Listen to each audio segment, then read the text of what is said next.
సంవత్సరాల తరబడి ఎన్ని మందులు వాడినా మీ మోకాల నొప్పులు తగ్గట్లేదా? ప్రాణ పెయిన్ క్లినిక్ లో అత్యాధునిక చికిత్స.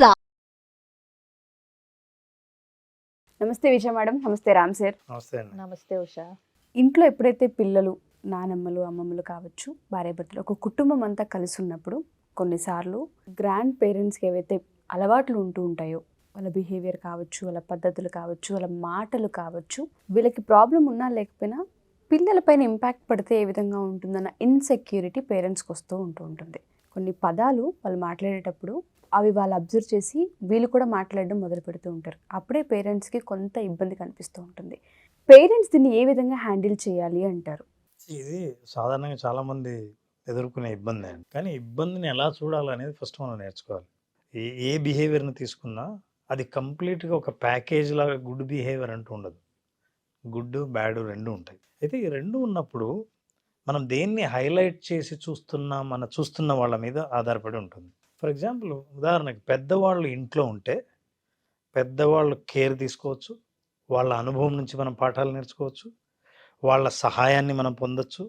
ఇది ప్రయోజనం. మనకు ప్రయోజనం కాకుండా మనం ఆలోచించాలంటే వాళ్ళ చాదస్తాన్ని భరించాల్సి వస్తుంది, అడిషనల్గా ఇంట్లో ఫ్యామిలీ మెంబర్స్ని చూసుకోవాల్సి వస్తుంది. ఇవి ఆలోచిస్తే మనం నెగిటివ్గా, తర్వాత వాళ్ళ భాష, వాళ్ళ అనుభవం పురాతనమైంది, పాతది, కాలం చెల్లిన అలవాట్లు అయితే వాటిని మనం ఎక్స్పోజ్ అవ్వాల్సి వస్తుంది. ఇవి అయితే ప్రతి ఒక్కరిలో వయసు పెరిగిన ఎవరికైనా సరే ఈ నమ్మకాలు ఉంటాయి, అనుభవం ఉంటుంది. ఈ రెండిట్లో మనం దేన్ని తీసుకోవాలి, ఏది గేస్ చేయాలి అనే దాన్ని ప్రతిసారి అది ఒక ఛాలెంజింగ్గా ఉంటుంది. ఇంట్లో వాళ్ళు తిరుగుతున్నప్పుడు, వాళ్ళు మాట్లాడుతున్నప్పుడు సాధారణంగా వాళ్ళ ఆలోచనలను వాళ్ళు వ్యక్తం చేయడం చాలా సహజం. ఆ ఆలోచనలు పాతకాలం అయి ఉండొచ్చు, మనకు కొత్తగా ఉన్న వాళ్ళు న్యూ జనరేషన్కి అవి కనెక్ట్ కాకపోవచ్చు. అలాంటప్పుడు ఎప్పుడైనా సరే ఆ పిల్లలు ఇంట్లో ఎవరైనా ఉంటే బాగా ఇంటరాక్ట్ చేయించండి. ఇంటరాక్ట్ చేయించిన తర్వాత జడ్జిమెంట్ చేయకుండా తల్లిదండ్రులు పిల్లలతో మాట్లాడాలి. పిల్లలు ఏం చేస్తారంటే ఎవరితో మాట్లాడినా వాళ్ళ ఇంప్రెషన్ ఏంటో, వాళ్ళు అనుకున్నది ఏంటో వాళ్ళు వెంటనే చెప్పేస్తారు, ఏమీ దాచుకోకుండా. So they ask them what did you learn, how are they అని. పిల్లలు ఏం నేర్చుకుంటున్నారో వాళ్ళ భాష ద్వారా మీకు అర్థమవుతుంది. సో వాళ్ళు వ్యక్తం చేసినప్పుడు ఒక కథ చెప్పారనుకోండి, ఈ కథలో ఏం మోరల్ చెప్పారు, కథను ఎలా చెప్పారు అని. తర్వాత పిల్లలు వాళ్ళని లైక్ చేయడం మొదలు పెడితే, మంచిగా చెప్తుంటే లైక్ చేయడం మొదలు పెడితే they take care of them. దాని అర్థం ఏంటంటే ప్రభావం చాలా పాజిటివ్గా ఉంది అని అర్థం. అదే వీళ్ళు చెప్పిన భాషలో, వీళ్ళు చెప్పిన మాటల్లో, వీళ్ళ నోటి నుంచి బూతులో, పిల్లల నోటి నుంచి లేదా నెగిటివ్గా మాట్లాడడము ఏదైనా వచ్చిందనుకోండి, ఇదేదో దుష్ప్రభావానికి లోన్ అవుతున్నారన్న విషయం అప్పుడు అర్థమవుతుంది.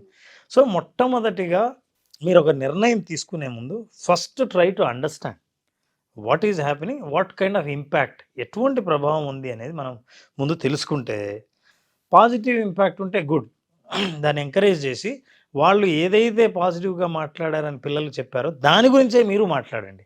There is a confirmation. సరిగ్గా చదవకపోతే పెద్ద అయిన తర్వాత నువ్వు జీవితంలో బాగా హ్యాపీగా ఉండాలంటే, సెటిల్ అవ్వాలంటే చాలా కష్టం, చదువుకోవడం చాలా ముఖ్యం అని పెద్దవాళ్ళు చెప్పారంటే మంచి మాటే అది. మీరు ఆ మాటను రీఇన్ఫోర్స్ చేయండి. ఒకవేళ పెద్దవాళ్ళ నోటి నుంచి ఏవైనా నెగిటివ్ మాటలు లేదా పిల్లలు నేర్చుకోకూడనివి, వీళ్ళు ఇట్లా ఆలోచించకూడదు అని అనుకున్నవి ఉంటాయో, వాళ్ళు కావాలనే మీరు మాట్లాడి ఆ మాటల మీద వాళ్ళ దృష్టి పోనీయకుండా వాళ్ళు చెప్పిన 2 మంచి మాటల మీద ఎట్లా దృష్టి పోనీ వాళ్ళో నేర్పించండి. ఎందుకంటే మనుషులను కాదనలేరు, బయటికి పంపించలేరు, మీరు బయటికి పోలేరు. ప్రభావాన్ని, నెగిటివ్ ప్రభావాన్ని ఎంత మిటిగేట్ చేయగలం, ఎంత తగ్గించగలం, అది తెలివిగా మనం ప్రయత్నిస్తే మన పిల్లలు డెఫినెట్గా ఇంట్లో ఎప్పుడు కలిసి ఉండడం, ఉమ్మడి కుటుంబం, డెఫినెట్గా ప్రయోజనాలు ఉంటాయి, మనకు దుష్ప్రభావాలు ఉంటాయి. ప్రయోజనాన్ని మ్యాక్సిమం ఎలా పొందాలన్నది ఇది పద్ధతి.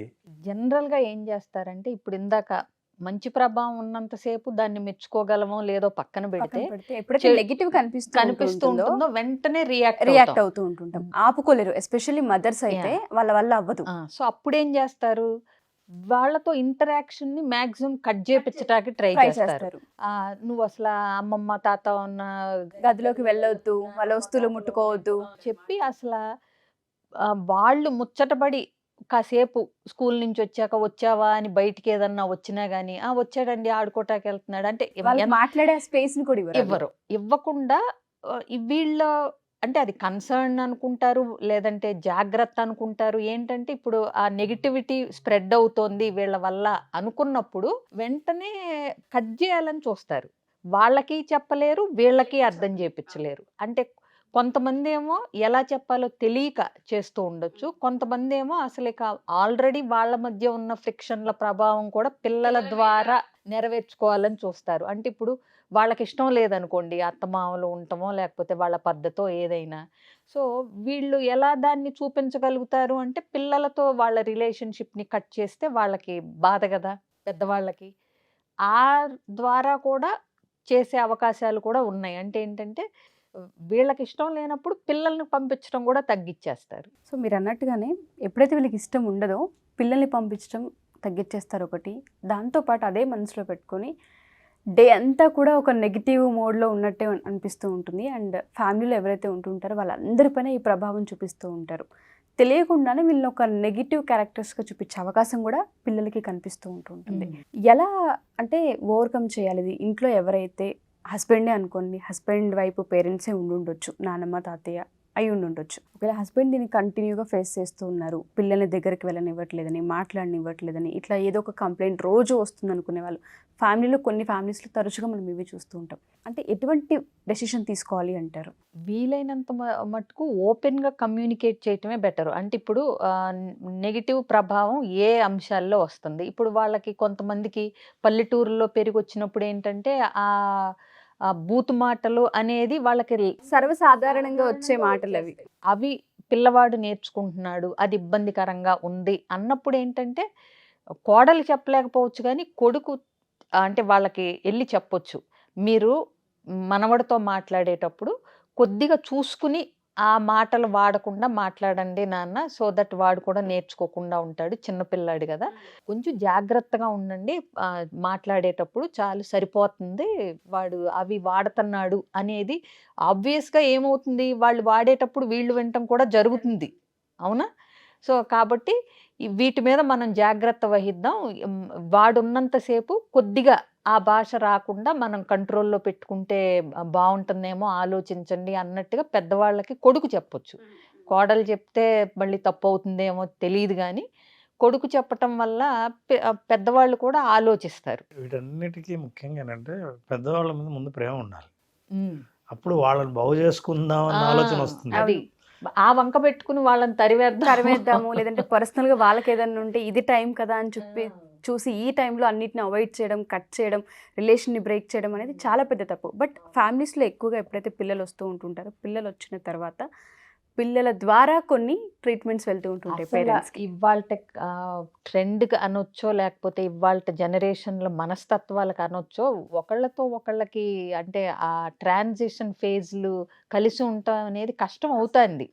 అంటే అత్తమామలు అంటే కొడుకు కోడళ్ళు ఇట్లా 4, 5, 6 ఉండటం అనేది ఇప్పుడు అంటే ఇళ్ళు పెద్దయి మనసులు ఇరుకులు అన్నట్టు. అంటే ఏమంటారు, అందరినీ కలుపుకొని సహజీవనం చేయటం అనేది కష్టం అయిపోతుంది. అది అయిపోతా ఉంది. ఎందుకంటే ఆ టైమింగ్స్ వేరు, ఆలోచనలు వేరు, అభిప్రాయాలు వేరు, ఇప్పుడు వచ్చిన మీడియాతో వాళ్ళకుండే ఇంటరాక్షన్ వేరు, మనకుండే ఫోన్ ఇంటరాక్షన్లు వేరు, ప్రతిదీ వేరైపోయేసరికి ఏంటంటే కలుపుకోవటం అంటే వాళ్ళు కూడా మనతో పాటు ఉన్నారు, ఆ పేషెన్స్, మంచాళ్ళ చెడ్డాళ్ళ అన్నది పక్కన పెడితే ఆ ఇంక్లూజివ్నెస్ అనేది తగ్గిపోయింది. అదే చెప్పబోతున్నాను. ఇప్పుడు కలిసున్నా లేకపోయినా కొన్ని సందర్భాలు ఏమవుతుందంటే వేరే ఊర్లోనే ఉండొచ్చు, ఒక హాలిడేస్ వచ్చినా కావచ్చు, ఒక ఫోన్ కాల్ కావచ్చు, ఒక వీడియో కాల్, దాంట్లో కూడా పిల్లల్ని అవాయిడ్ చేస్తూ ఉంటుంటారు. అది హస్బెండ్కి చాలా సార్లు ప్రాబ్లం. ఎంతో మంది ద్వారా విన్నాను నేను. వీడియో కాల్లో వాళ్ళ అమ్మకైతే రోజు చూపించి మాట్లాడిస్తారు కానీ మాకు చూపించరని అత్తగారులు చెప్పిన ఇది చాలా ప్రాబ్లం ఉంటుంది హస్బెండ్కి అయితే. అసలు మీరు చెప్తే నమ్మరు, నేను కాలేజ్ డేస్లో ఉన్నప్పుడు ఏనాడో సంసారం ఒక చదరంగం అని ఒక సినిమా ఉంది, అవునా? ఎందుకో నాకు అది కాన్సెప్ట్ అంటే నచ్చింది. రోజు ఉండి వాళ్ళు తన్నుకుంటూ ఉండే కంటే ఒకే ఇంట్లో గీతలు గీసుకుని మనసులో గోడలు కట్టేసుకుని ఉండటం కంటే, ఆవిడ చెప్పుద్ది కదా సుహాసిని, వారానికి ఒకసారి కలుద్దాం, అందరం ప్రశాంతంగా ఉందాం, మనసులో ఏ కల్మషం వద్దు, చక్కగా ఉందాం, తిందాం, ఎంజాయ్ చేద్దామని. అంటే నేను ఇప్పుడు అదేం ప్రీచ్ చేయట్లేదు కానీ కలిసి ఉండి కొట్టుకోకుండా ఎలా ఉండాలి అని తెలుసుకుని పాటించి బాగున్నప్పుడు అది అన్నిటికంటే అందంగా ఉంటుంది. బట్ అట్లీస్ట్ కలిసి ఉన్నా విడిగా ఉన్నా మనసులో ఏ కల్మషం లేకుండా. అసూయలు ద్వేషాలు లేకుండా. ఎందుకు ఇప్పుడు కలిసి ఉండేవాళ్ళు కూడా ఉప్పు నిప్పులాగా ఉంటారు, కానీ చూసే వాళ్ళకి కలిసే ఉంటారు. చివరిగా తల్లిదండ్రులు తెలుసుకోవాల్సింది ఏంటంటే, వాళ్ళ పెద్దవాళ్ళ వల్ల పిల్లలు చెడిపోవడం కంటే పెద్దవాళ్ళ గురించిన మీ అభిప్రాయాలు, మీ రియాక్షన్స్ ఉన్నాయి, దానివల్ల పిల్లలు చెడిపోవటం ప్రమాదం ఎక్కువ. ఎక్కువ. ఎందుకంటే రేపు మనం కూడా పెద్దవాళ్ళం అవుతాం. ట్రూ, అది ఒక్కటి గుర్తుపెట్టుకోగలిగితే చాలు. మీ పగను వాళ్ళు తీర్చుకుంటున్నారని తృప్తి ఉండొచ్చేమో కానీ మనం పగవాళ్ళం మీరే అవుతాం అన్నది ఖచ్చితంగా మగవాళ్ళ గుర్తుపెట్టుకోవాలి. అవకాశం చాలా అది ఉంది. కూడా Exactly. ఉంది కదా సినిమా, ఏదో గొయ్యి తవ్వుతా ఉంటే ఎందుకంటే మీ తాత కంటే పక్కన ఈ బుడ్డాడు గొయ్యి తవ్వుతా ఉంటాడు, ఎందుకంటే నీకు నాన్న అని అవును.